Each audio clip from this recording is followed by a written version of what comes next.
Sekarang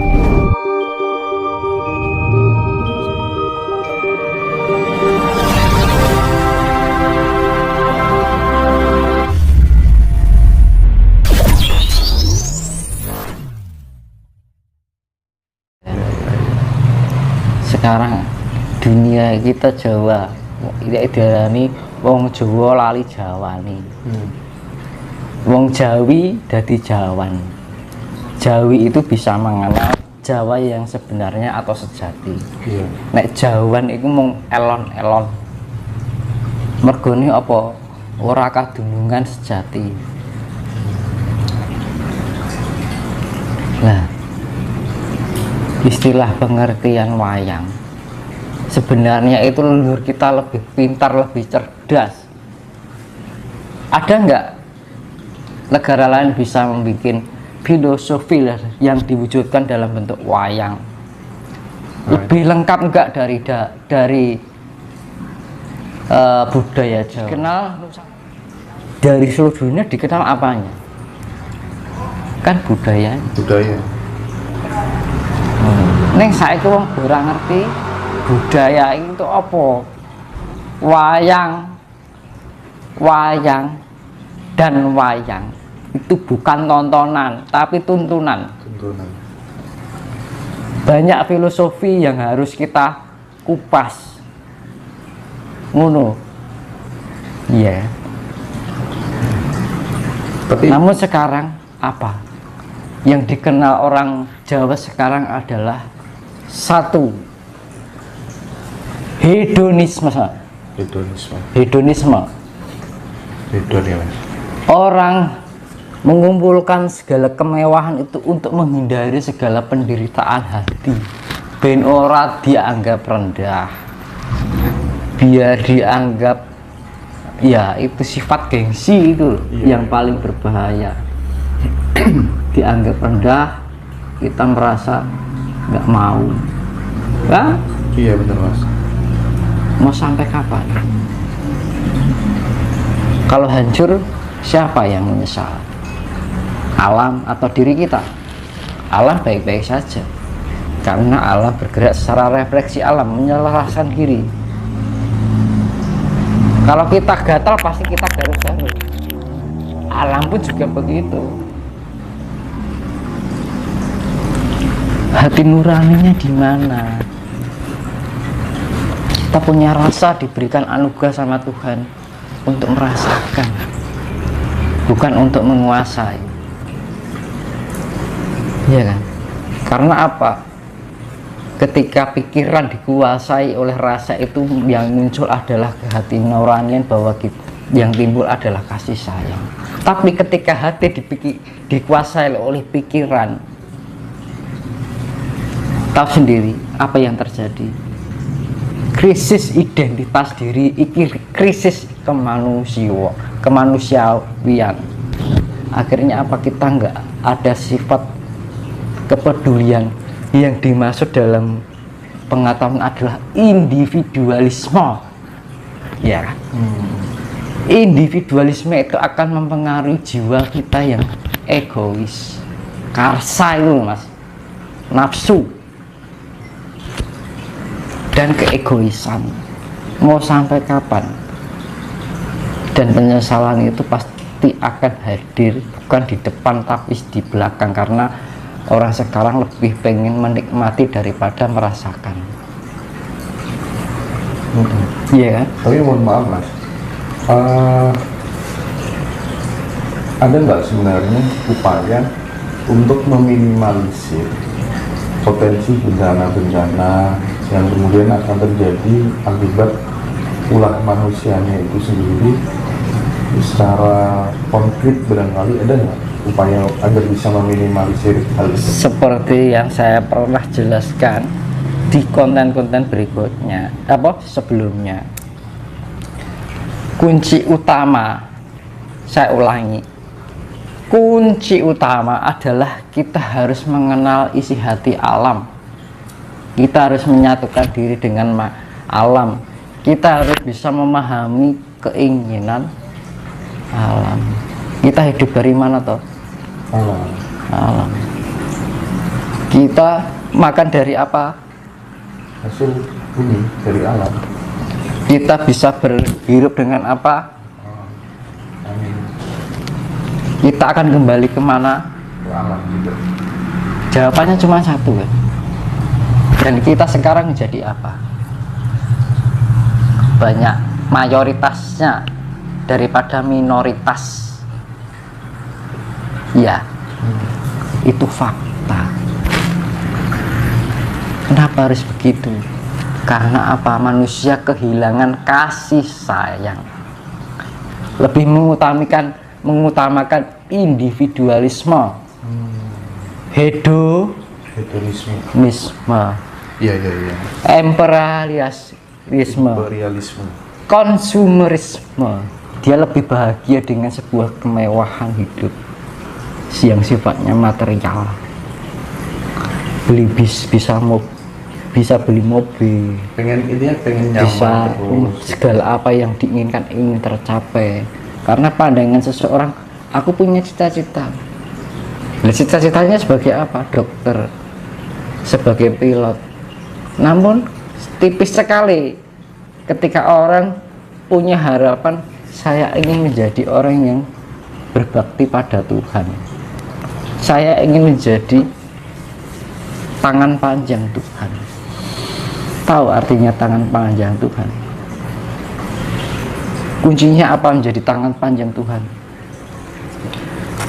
Ketika kita di jalan mengetahui orang yang tidak bisa apa-apa, ada orang yang cacat, kita lebih sempurna dari mereka. Apa yang harus kita lakukan? Kasih dan kasih. Namun sekarang yang terjadi adalah orang yang lebih egois dengan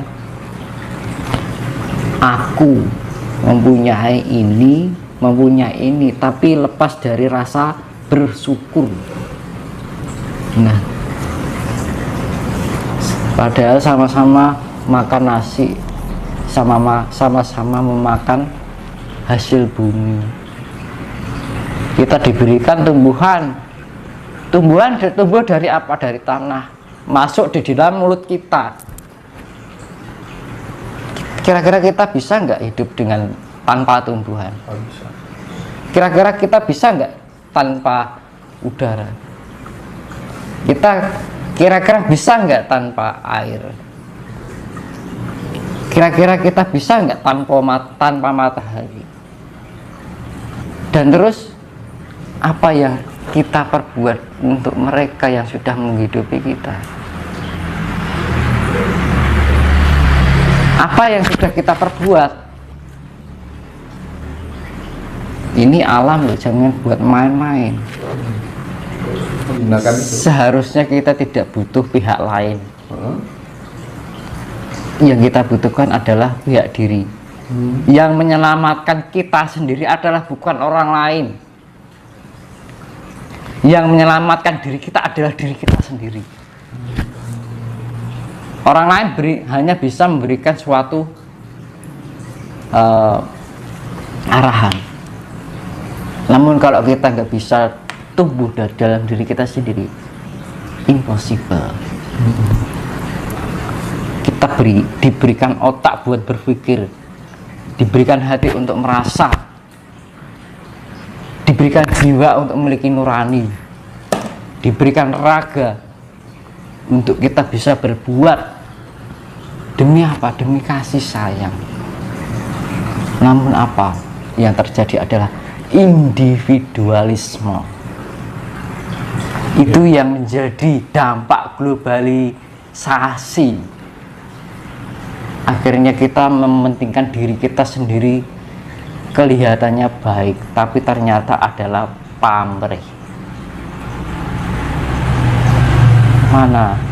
Di mana sifat kemanusiawiannya? Di mana letak kemanusiaannya? Katanya manusia itu lebih sempurna, tapi kenapa di saat ini hewan lebih sempurna dari manusia?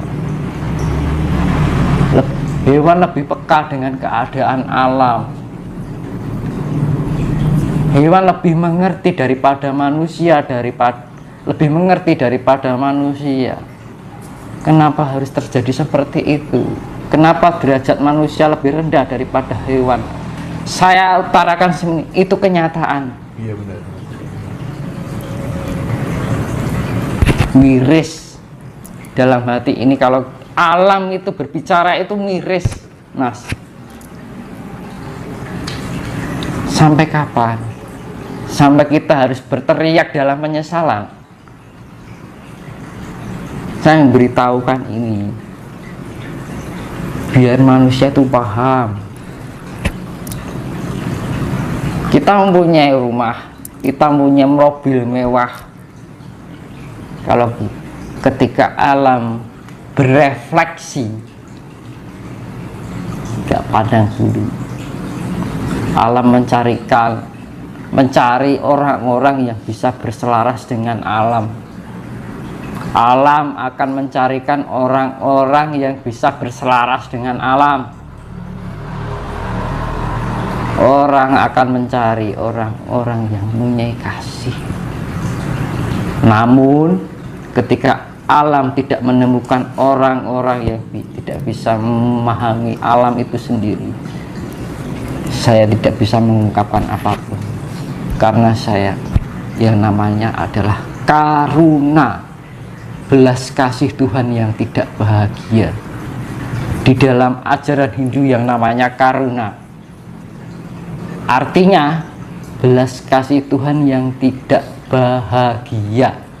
Itu merupakan belas kasih Tuhan, daripada hidup hanya akan menjadi suatu kehancuran.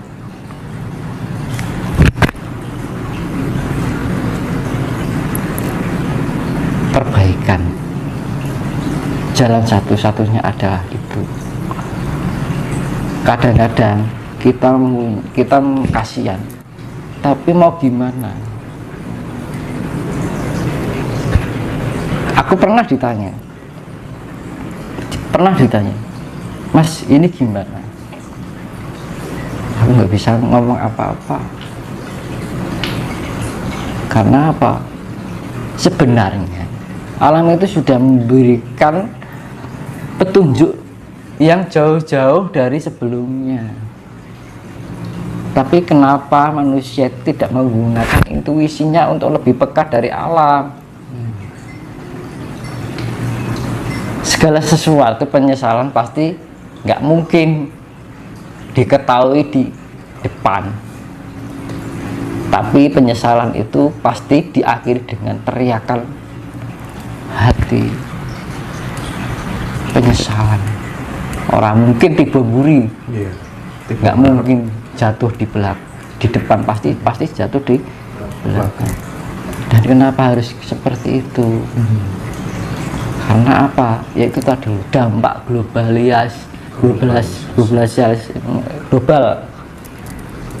Karena pengaruh apa? Bukan dari Nusantara, tapi dari negeri lain. Modernisasi negeri api, Mas. Itu imperialisme, hedonisme, ya kan? Individualisme, kapitalisme, konsumerisme, itu yang menjadi dampak. Seakan-akan kalau kita nggak punya mobil, nggak punya rumah, dianggap rendah oleh orang lain. Betul. Akhirnya menyakitkan hati. Akhirnya timbul sifat gengsi. Nah, sifat gengsi ini loh yang menjadi penjerumus hidup kita. Jangan gengsi, karena gengsi itu adalah kebalikan dari sifat rendah hati. Nah, rendah hati itu tumbuh dari mana? Kasih sayang. Makanya dari awal dulu Eyang Wisnu bilang sama saya ketika saya di Candi Cetek. Nanti saya jelaskan masalah Ketek ya. Candi Anoman ini ngopo toh tak di filosofikan. Dan kenapa harus